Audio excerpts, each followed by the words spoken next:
Ahoj děti, dneska vám přečtu pohádku od Kláry Trnkové, jak vznikly kukačky. Klevetivá kukačka se přátelila s kouzelníkem Anastáziem a se samotným Měsícem. Jednou takhle k večeru přiletěla k lesnímu jezeru a tam spatřila něco neobyčejného. V malém člunu plul po jezeře muž v tmavé poustevnické kutně. Na dlouhé tyči měl síť, kterou neustále spouštěl do jezera. Když si však do ní chytilo několik rybiček, hodil je opatrně zpátky. Vrozená zvědavost ji přiměla k tomu, aby usedla napříč člunu a vyzvěděla účel tohoto prazvláštního počínání.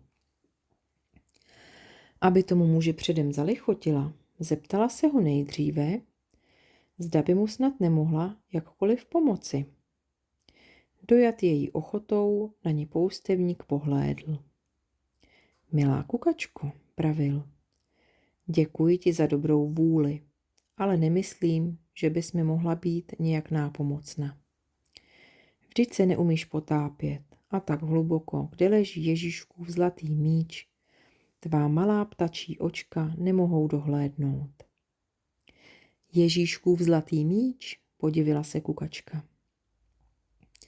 Nikdy jsem o něm neslyšela. Bůh ví, že jsem zbožný pták, i když mě velmi pomlouvají. A ráda poslouchám různá vyprávění. Prosím, povězte mi tu historku, dobrý muži, ať se trochu poučím.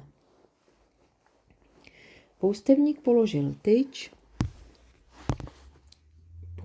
položil tyč se sítí do člunu a odpověděl.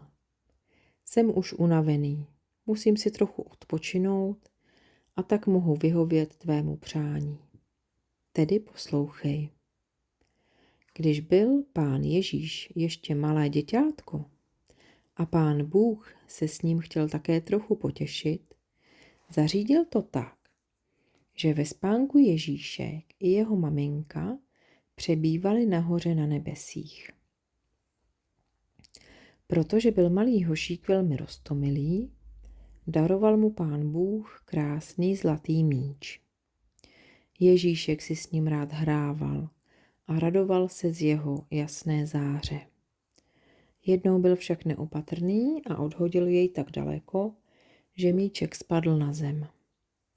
Byl proto velmi smutný a tak by jeho maminka Marie byla bývala jeho nejmilejší hračku ráda vrátila zpět. Proto se po zlatém míči vyptávala všude možně, ale nikdo o něm nic nevěděl. Všichni ptáčkové slíbili, že jí pomohou hledat. Nenašli však nic. Ryby byly němé jako vždy a tak mlčeli a nic neříkali. Proto se všeobecně mělo za to, že míček spadl do moře, do rybníka nebo do jezera. Uvěřil tomu i nový Měsíc, o kterém dnes už ani nevíte. Ten za to dokonce zaplatil životem, řekl poustevník. Abys věděla, není jen jeden Měsíc, ve skutečnosti jsou 3 bratři. Srpek, Půlměsíc a Úplněk. Ti se na obloze střídají. Původně vlastně byli 4. Dříve než nový Měsíc, nejkrásnější z nich, prabídně utonul. Proto není při novoluní žádný měsíc vidět. A jak se to stalo, vyzvídala kukačka a zvědavostí ani zobák nezavřela. Docela prostě, odpověděl poustevník. Ti 4 bratři měli odjakživa v oblibě všechno, co bylo zlaté, a když slyšeli o Ježíškově míči, nahlíželi za svého nočního putování po obloze do všech vod. Zda se náhodou neskrývá na jejich dně. A nový Měsíc, který byl, jak už jsem říkal, ze všech 4 bratří nejkrásnější, vypadal jako přibývající a ubývající měsíc dohromady. Ten pátral po míčku nejhorlivěji. Jednou v noci se příliš naklonil a zřítil se do moře. Protože zahynul z pouhé touhy po zlatě, Jeho bratři o tom neradi slyší a velmi se zlobí, jestliže se někdo na 4. bratra zeptá. Ach tak, pravila kukačka a už ani neposlouchala, jak poustevník pokračoval.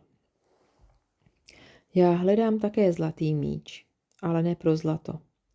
Chtěl bych jej vrátit Ježíškově mamince. Jakou by asi měla radost, kdyby opět měla míček, s kterým si synáček tak rád hrával, když byl ještě docela maličký.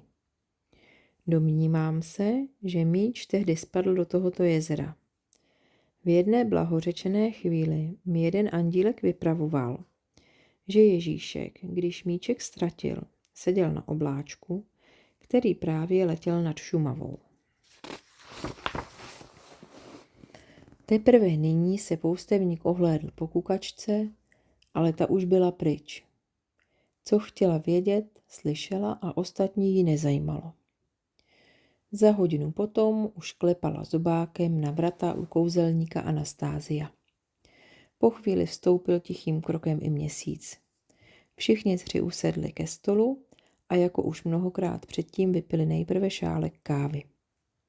Náhoda tomu chtěla, že Anastázius právě dnes zavedl řeč na své blížící se narozeniny a vyslovil přání, že by při této příležitosti uvítal rád větší společnost.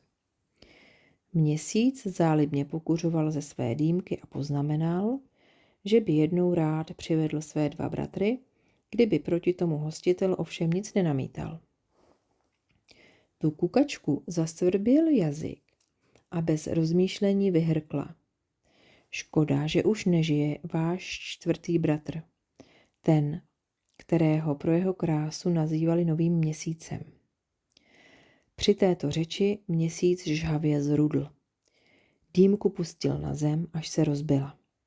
Pak vstal a se vzrušením, jež by v něm byl nikdo nehledal, pravil. O novém měsíci nechci vícekrát slyšet. Poroučím se pro dnešek a sem už nikdy nevkročím.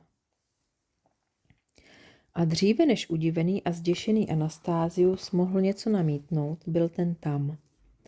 Za chvilku pak vystoupil z mraků a osvětloval zemi mírným světlem. Nikdo by jak těživ neuvěřil, že byl ještě před chvílí tak strašlivě rozhněvaný. Jeho obličej měl však dosud načervenalý nádech. Anastázius chvíli bezmocně stál. Pak se obrátil k provinělé kukačce, pevně ji uchopil za obě křídla a pravil. Mám tě zase zavřít do klece? To by bylo za tvé hříchy příliš málo. Pátravě se rozhlížel kolem a jeho pohled utkvěl na starých hodinách. Budeš zavřená v těch hodinách a budeš mi od nynějška ohlašovat čas. Anastáziolovi bylo ale brzo kukačky líto. Nemůže být přece po celý život zavřena v temné skřínce. Vyřízl tedy nad ciferníkem dvířka, která se otevřela pokaždé, když vyvolávala hodiny a kukačka mohla trochu na vzduch. Pak se ale dvířka zase zavřela. Zdaleka široká přicházeli lidé, aby se podivovali hodinám, které netloukly, ale v nichž hodiny ohlašovala živá kukačka. Jeden šumavský hodinář se snažil dílo napodobit a vsadil do svých hodin dřevěnou kukačku, která ohlašovala hodiny stejně krásně jako ta živá. Od něho se to naučili jiní a tak vznikly kukačkové hodiny, které donedávna bývaly v každé šumavské vesnici.